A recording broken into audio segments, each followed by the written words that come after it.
I got the idea for a food pantry, and I took that idea to the mission committee and to Ted, and I had evolved to the point where I just needed to do something more involving with people and helping people, and so I got involved with starting the food pantry that we have in the elementary schools.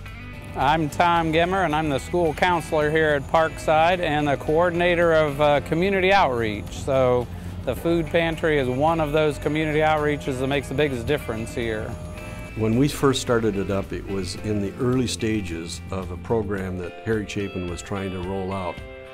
And basically, Harry Chapin has a huge warehouse up in Fort Myers, and they have refrigerated trucks. And we, at each of the schools, we have a designated area that is secured with a fence. Harry Chapin, with funds that they've gotten from different resources, has provided each of the schools with a commercial-sized freezer, and we have shelf space. And so the mechanics of how it works is on the day of the distribution, the truck arrives probably at about 3 o'clock in the afternoon, as do the volunteers, and we unload the truck. The unloading, putting it into the shelves and packaging anything that we need to package will take probably 45 minutes. And then the food pantry is opened up for generally an hour and a half to 2 hours.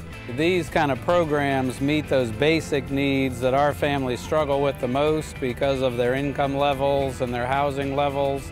And so we can see firsthand that when we're feeding our students, getting them decent nutrition, they're at school more often, they're more focused in the classroom, and they're happier in general because they don't have to worry about where their next meal's coming from or things like that. We serve between 130 and 170 families, and we give out enough food each time to feed a family of 4 for 3 to 5 days. They get a wide variety. They get fresh food, they get dried beans and rice, they get frozen meat, as well as some canned goods and oftentimes cereals and all kinds of different varieties. So produce, we get potatoes and onions and sometimes green peppers and squash, and we've got fresh apples today along with onions and the green peppers, and we also this time got a huge amount of bread that we can hand out. I've noticed that it just helps me get to know the families and the kids and the parents and see them outside of the classroom where they're a little bit more comfortable. I think it guarantees them a few meals that they might not always have. It takes some weight off their parents' shoulders when they know that they can rely on this once or twice a month. The volunteers especially find that it is extremely rewarding because you are actually providing help to people who you can touch and feel.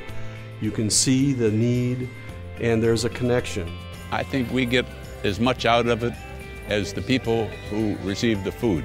They get the food for the body, we get the food for the soul.